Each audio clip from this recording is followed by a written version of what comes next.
Assalamualaikum warahmatullahi wabarakatuh. Halo teman-teman, saya Halimah Nadia, mahasiswa Ilmu Lingkungan Universitas Mataram. Saat ini saya sedang berada di Pasar Kebun. Pasar Kebun adalah salah satu pasar terbesar yang ada di Kota Mataram. Tapi kalau dilihat kesulitan, ada satu hal yang masih menjadi masalah, yaitu tumpukan sampah.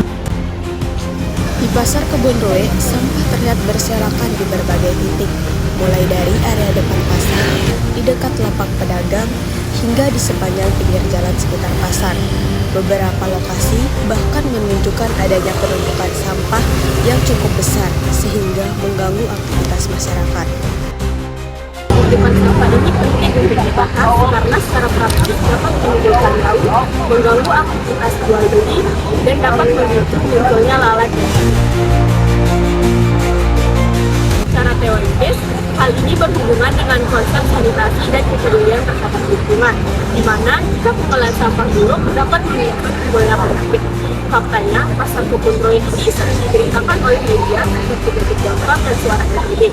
Dan di Kota Mataram, pasar tradisional tercatat sebagai pasar.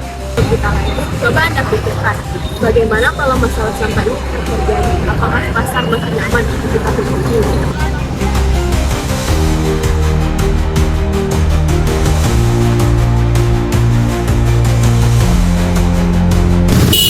Selanjutnya adalah hasil wawancara dengan petugas kebersihan yang ada di Pasar Kebun Roe. Informasi tersebut yang menjadi dasar untuk membahas akar permasalahan serta merumuskan solusi yang tepat dalam mengatasi masalah sampah di Pasar Kebun Roe.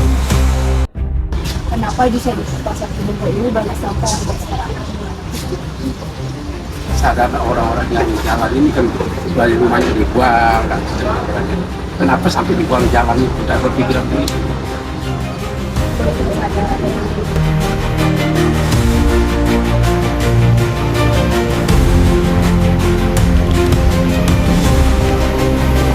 Seperti yang Anda lihat di lokasi saya berdiri sekarang, kondisi tumpukan sampah di Pasar Kebun Roe ini bukan terjadi tanpa sebab.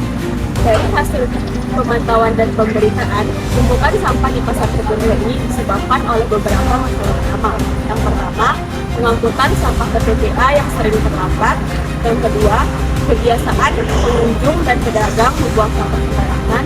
Dan yang ketiga, yaitu kurangnya fasilitas tempat pembuangan sampah. Kalau kondisi dibiarkan setiap hari, tumpukan sampah jelas akan semakin bertambah dan pada akhirnya akan mengganggu aktivitas pasar. Karena itu diperlukan beberapa solusi untuk mengatasi masalah ini. Yang pertama, dengan membuat ulang jadwal pengangkutan sampah yang lebih efektif. Yang kedua, menyediakan tempat sampah di tempat-tempat yang banyak menghasilkan sampah. Yang ketiga, membangun bank sampah untuk pengelolaan sampah plastik dan anorganik yang ada di Pasar Kebun Roe. Dan yang terakhir, mengajak pengunjung yang ada di Pasar Kebun Roe dan membawa tas belanja sendiri untuk mengurangi sampah plastik.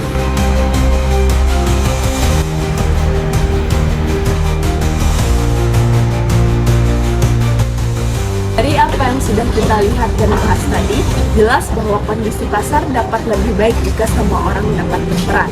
Perubahan kecil dapat menimbulkan dampak yang besar untuk kesehatan dan penanganan pasar.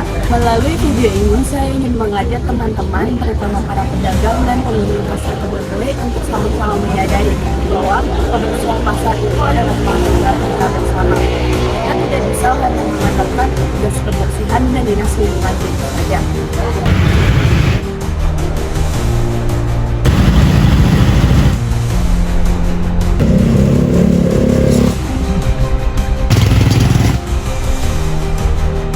Terima kasih sudah menyaksikan video ini. Assalamualaikum warahmatullahi wabarakatuh.